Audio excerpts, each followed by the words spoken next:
Hey, this is your girl Forever Trina coming back at you with another Married at First Sight review. First, I want to apologize for not having a video last week. My bad, y'all. I had a rough week. I just had a rough week. So this week, y'all gonna get 2 videos from me. You gonna get a video from last week. You gonna get a video from this week. You're welcome. So if this is your first time visiting my channel, welcome. If you are back visiting my channel, thank you. I appreciate the love and I appreciate you. So before we get started, please do not forget to like, comment, and subscribe, and hit that notification bell so that when I drop a new video, you'll be the first one to know. All right, let's get into these couples. So this is season 14, episode 13, Popping the Questions. So I'm going to start as usual with the couple I have the least amount about, and we'll go from there. So the couple this week is Jasmine and Michael. I literally only have like 4 or 5 lines for them. The first thing, it was a conversation with Pastor Cal and Michael. And Pastor Cal had mentioned that doing the work, you should do the work and the feelings will come. And then Michael had mentioned how initially when he was doing stuff, he was doing it out of obligation. And then it started to become more natural. And then he actually wanted to do those things. And so my question to you guys is, because those are the only 2 thoughts I had about them. Now I have 2 questions. But my questions are, what are your thoughts on that? Like, what are your thoughts on, say you don't have an initial connection with someone. Say you're dating, like you're actually dating someone, or you may even be married to that person. And you don't have that initial connection. You don't have that initial spark. I know you're probably like, well, why are you going to marry somebody who got an initial spark? Things happen. But you grew to love them. You grew to be like, yo, that is my dude. That is my man. That is my love. That's my heart. Like, who has experienced that type of thing where you just grew in love? I'm just interested to know that, because from what Pastor Cal says, there's some merit to his statements. I just want to know, has this happened to any of you? So definitely drop it in the comments. I'm interested in hearing your feedback on that. Again, that's all I have for Jasmine and Michael, so we're going to go ahead and move on to the next couple, which is Lindsay and Mark. So Lindsay and Mark, they're still arguing. Lindsay's talking about consistency. Mark is talking about positivity. Mark's not showing up for the marriage. Mark's not showing up for Lindsay. Cue the sad music. Cue the waterworks. Lindsay walks out and scene. Yes, this is a typical Lindsay and Mark situation. Next scene, we have the conversations with Pastor Cal and Mark, and then Lindsay and Dr. Pepper. The first thing I have for Pastor Cal and Mark, I'm just like, Pastor Cal, are you feeding him the lines? Like, I feel like he was feeding him what to feel and what to think. He was saying something about, your relationship with your mom and how things happen with your mom and this, that, and the other, and just family situation, blah, blah, blah, blah. And this is why you feel the way you do. And this is how it comes off in your interaction with Lindsay. He was like, yup. That's God, this is exactly how I feel. I was just like, do you really feel like that, Mark? Now, there may have been some merit to that. It may have been some, they were probably real emotions. He was crying about it or whatever, but I just still feel like he was feeding him the lines, because if this scenario would have played itself out in the court of law, it would have been like, objection, you are leading the witness. I really feel it. You can't do that. You be like, this is how you feel, right? Objection, leading the witness, sustain. That would have been what happened. So that's just how I felt about that whole situation. I'm like, stop giving him them lines. Let him feel what he's going to feel. But again, it's probably some truth to it. I get it. They all need counseling. So Pastor Cal was a counselor in that session. But I've been to counseling before. They don't do that. They don't tell me how I feel. They ask questions and they get me to get to the point of, realization to, wow, that's why I felt the way I felt. They don't give me the feeling to feel. Pastor Cal, stay in your lane, bro. Stay in your lane. Anyway, that's how I thought about that. Lindsay and Dr. Pepper. Only note I have for them is, and I said this before, y'all. I don't know if y'all remember, but I said this. This is something that I came to the conclusion of was, and Lindsay mentioned it. She said, mad is a mask for her being sad or hurt. Now, I don't know if Dr. Pepper told her that or if Lindsay came to that realization. Anyway, that was a statement that was made. I was like, yes, that is what it is. She's always mad, upset, crying, whatever her emotion is, because she's sad, she's hurt, she's traumatized, she's a hurt little puppy. And that is what it is. She does not know how to express herself in a healthy way. And mad is all she has. She is literally, it's, like I mentioned about Olajuwon. They're little children. It is literally a child. A child cannot speak. So when they're hungry, they cry. When they're tired, they cry. When they got a poop or they tummy hurting, they cry. They throw tantrums. And that is literally what is happening here.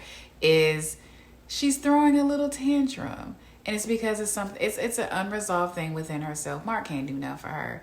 They need to call it quits now, but we gonna see this to the end. Again, I do feel that they're gonna say yes on decision day. It's not gonna last though. We know that. So that was the conversation. Lindsay and Dr. Pepper. They now are back at the house, and the first comment was, "So how was Pepper? How was Cal?" I was like, y'all better put a handle on their names. It's Dr. Pepper and it's Pastor Cal. Even though we do say, is he really a pastor? Are these experts really experts for the show? Yes, that's who they are. So let's put a handle on their name. That's just something. When I was younger, and even like my cousin with her children, she's just like, put a handle on her name. That is not such and such, such and such. That's Mr. such and such, and that's Mrs. such and such. They earned their credentials of pastor. They earned their credentials of doctor. I just have it. Out of respect, put a handle on them names. Just how I feel about it. I digress. So they're back at the house. The conversation between them was actually really refreshing. No one yelled. No one walked out. They did give a little hug at the end, a little warm embrace. It was a little awkward though. Like Lindsay, of course, she's always extra. So she gave this really big embrace. And then Mark, I don't know, it just, his arms, they reminded me of dinosaur arms. You know, dinosaurs have these little short arms. And that's how he hugged her, with them little short arms, because he didn't even extend out. He was just kind of like this. And he was just like this, like hardly even reached the side of her waist. And I was just like, maybe he was still in his emotions and his feelings and he couldn't give it all. And he just gave that. It was just weird to me. I was just like, okay, Mark. But anyway, that's all I have about them. So we're going to go ahead and move on to the next couple, which is Katina and Elijahn. So they start off at the grocery store. I feel that Olajuwon, he be low-key throwing shade at Katina like all the time. Like he's always picking her apart. And I don't like that. And so in this situation, of course, he's talking about food. I think she picks up lamb or something like that. I was like, yeah, I can cook lamb. He was like, but can you? And granted, we all probably thinking that. But we thinking it. But Olajuwon, you her husband. I'm going to need you to build her up and not tear her down. Because in my situation, if I, like, say my husband trying to get me to cook, that ain't the way to get me to cook. For you to say, oh, well, you cooked that last time and it didn't turn out so good, so I don't know about this time. I'm be like, well, guess what? Next time, cook your own food, okay? That's how I'm going to take it. But Katina, she different. She different. They got different relationships, so maybe that works for her. But that just didn't, I ain't really like that. And then I think they settled upon some ribs, and he even was talking about, can you cook ribs? She was like, yeah, you just do this, this, and this. So it was just, again, I don't like, it's some of the things he says, again, they may have some merit to them, but he does, the choice of words he uses bothers me. It will always bother me. It should bother everybody, honestly. It should bother Katina. It does not, but such is life. But yeah, that was kind of what I got from that little scene. I just didn't like how he just, you know, he just kind of he be digging. He digs and just, I don't know, it's like he picks any little thing about her and he tries to pick it apart. And I'm like, don't tear me down like that. Don't do that. We can pick you apart. It won't take much. It ain't gonna take much to pick you apart, Olajuwon. So watch yourself, bro.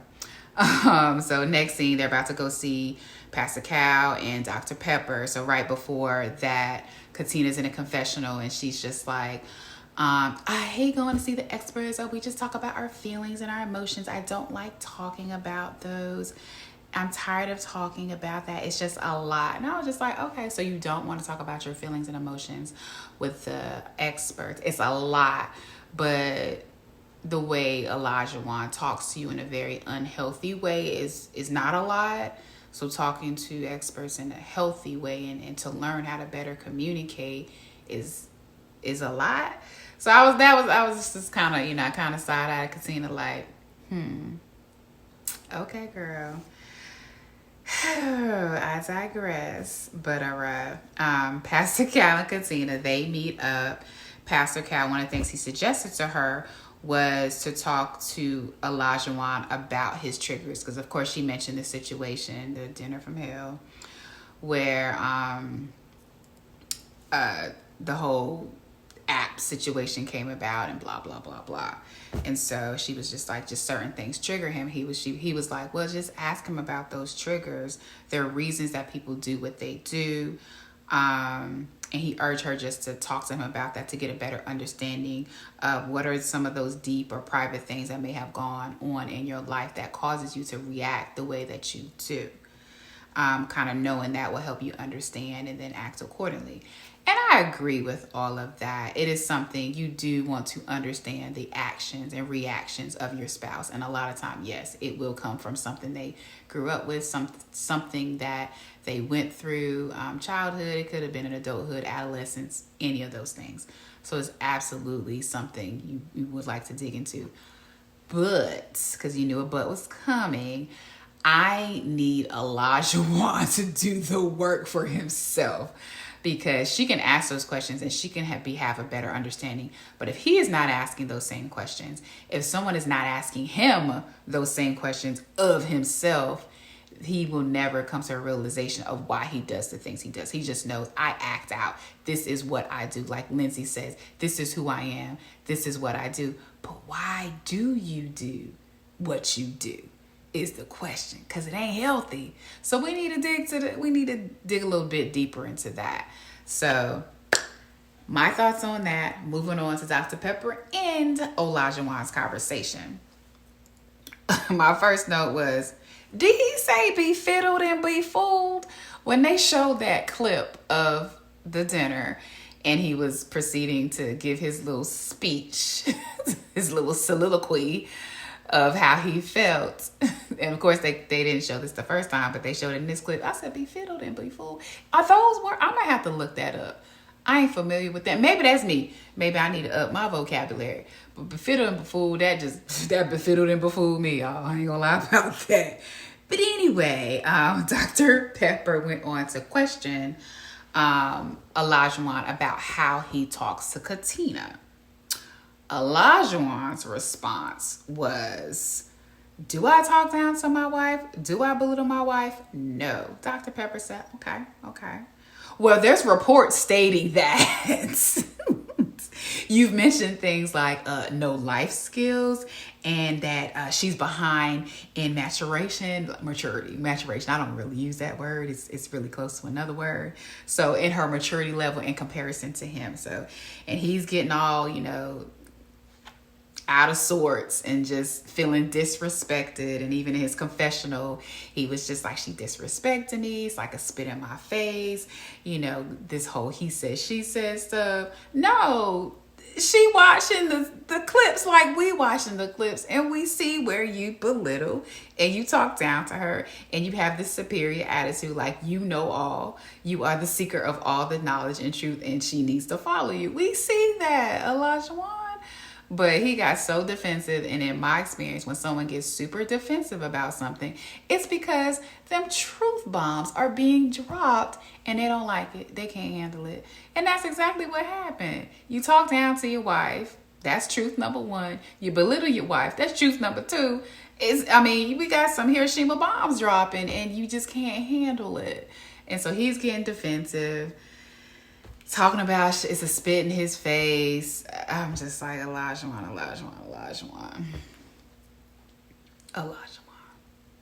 we'll end there. That's all I got about them. We'll pick them up later. Next couple is Noy and Steve. So Dr. Pepper and Steve, the social media conversation came up. Dr. Pepper said she thinks that that's fear-based, her being able to express herself on social media versus express herself face-to-face with Steve. It's she feels it's coming from a place of fear. So Dr. Pepper was like, you need to figure out a way to make her feel more comfortable coming to you versus expressing herself in such a public format. In my head, I was like, the only way to probably make her feel comfortable, Steve, is probably to get a job. But yeah, that would probably calm her fears. She'd probably be in a little bit more secure place. But I think also they need to define job, because Steve's idea of what a job is and Noy's idea of what a job is, they don't really align. So that's a conversation they need to kind of sit down and define and have a definition around what that is. Because the way they define it is clearly different. So there's a lot, I think, going on. I do think it is fear-based. I do agree with Dr. Pepper on that. And I do feel that there's a lack of trust. There's a lack of feeling comfortable. There's a lot. It comes out actually in tonight's episode. Was that episode? What's the episode? Episode 14. Kind of some of that comes out, but we'll leave that for that episode. So that was that conversation with Dr. Pepper and Steve. And so then we'll move on to Dr. Cal and Noy. So of course, same conversations keep coming up. Finances. It's always going to be finances. It's always going to be a job with Noy and Steve and social media. Those are Noodlegate is over. We've moved on from that, and we are now on to the heavy hitters, the ones that they need to be resolved. And it's been from day one.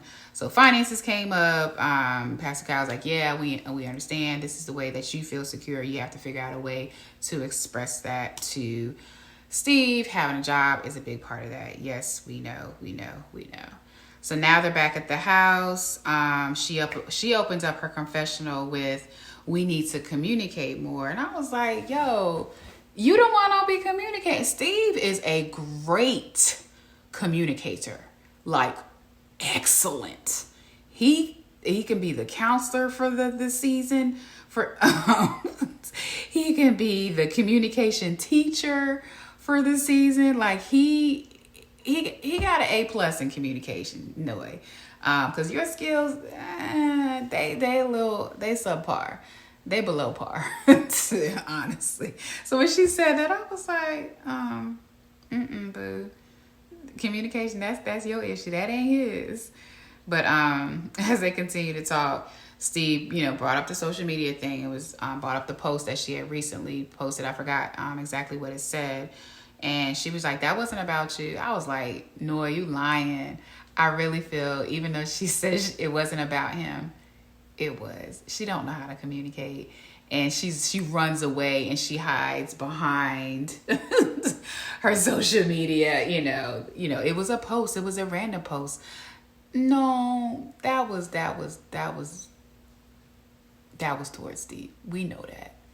So that when she said that, I was like, yo, you lying. Because then in the same breath, she said, well, that's how I feel. So you're admitting that you lied then. You just said that ain't about you, but then you said, well, that's how I feel. Cool. And then she was just like, well, social media, that's me. I can do what I want to do with it. And so Steve was just like, I'm on Steve's side with this. He was like, okay, so I don't like it. I'm literally telling you that it hurts me when you publicize our stuff versus coming to me and having a conversation about it. Dr. Cal actually said, yeah, that's something that you shouldn't do. But yet you're just like, well, that's you. This is me. I'm going to do it. I wasn't down for that. I was just like, Noy, you being super bratty right now. And I don't even know, bratty is the word. She's being super bratty right now. And she just wasn't listening to him. She had this whatever face, this whatever attitude. I wasn't feeling Noy in that moment. If it's all about this whole job situation, I don't know. She may never get past that. And they're opening up and having the discussion. It seems like later on they're gonna have a financial discussion. So it seems like Steve, he is open to having these discussions, but literally Noy doesn't know how to communicate. She doesn't know how to communicate her feelings, her thoughts, and I think she actually part of communication is listening, and she don't listen neither. So it's a whole lot of dynamics taking place here of why she's stuck. So in my head, I'm just like, the boy got a plan. He's willing to sit down with you. I think the last episode he said, "Yeah, I got a plan. I'll sit down with you and we can discuss it." If a man with a plan is good, the man got a plan. You winning, girl. Sit down there and look at that man plan. So yeah, she's just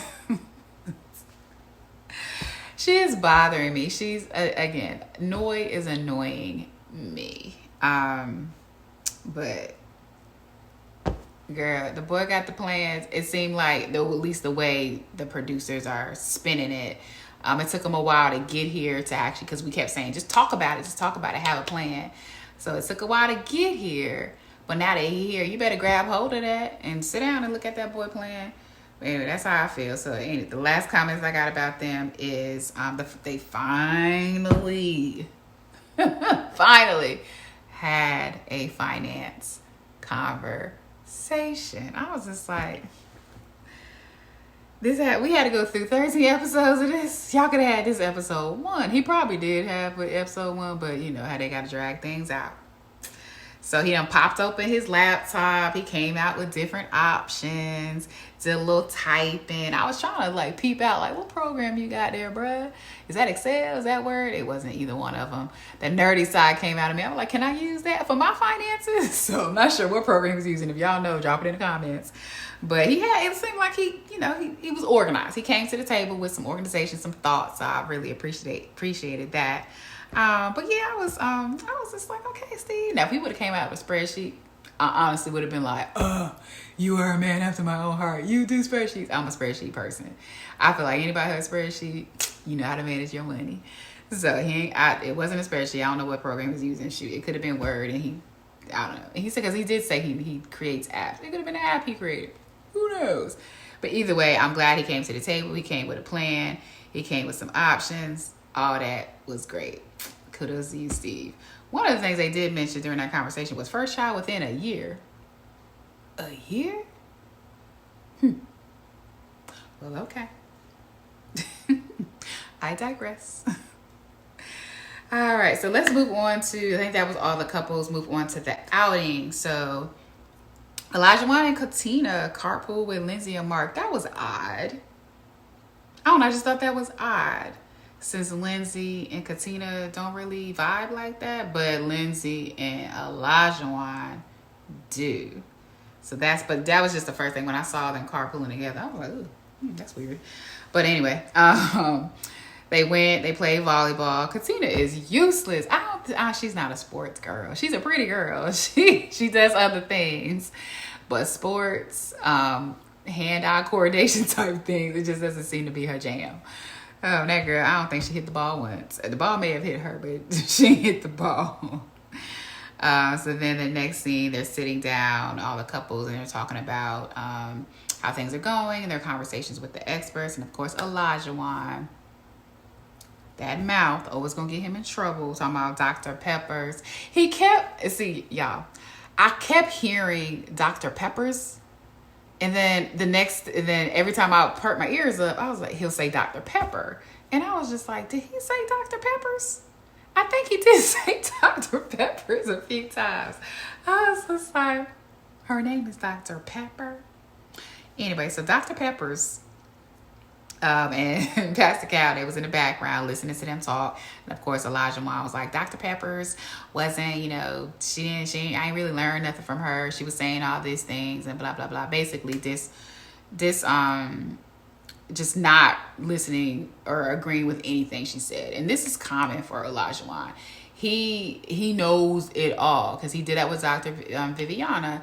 He was basically almost arguing back with her, no, that's not how I feel. That's not what's happening. These are experts. And so they come with a certain level of wisdom bro, you need to listen. And so he's good with, if it doesn't match his truth, it is not true. And he shuts it down, gets defensive, starts running that mouth, and it's game over from there. So that's about it. Of course, Dr. Pepper and Pastor Cal walked out, said what they said, and kind of, I don't know, I think Dr. Pepper may have worded what she said maybe a little bit differently, so it was a little bit more palatable for Olajuwon. Basically, she said the same thing. She may have reworded it. Was the same thing, but it calmed his little hot-headednness, and that was it. So that is all I have for this episode. I did see, and I know what it is, but when they showed the preview for the next week, I was like, was that Lindsay jumping out of a moving car? That producers be getting you. I know what it is because, of course, I watched tonight's episode. But, yeah, I was just like, oh, my gosh, this chick is crazy. But anyway, thank you for listening to my review and my recap.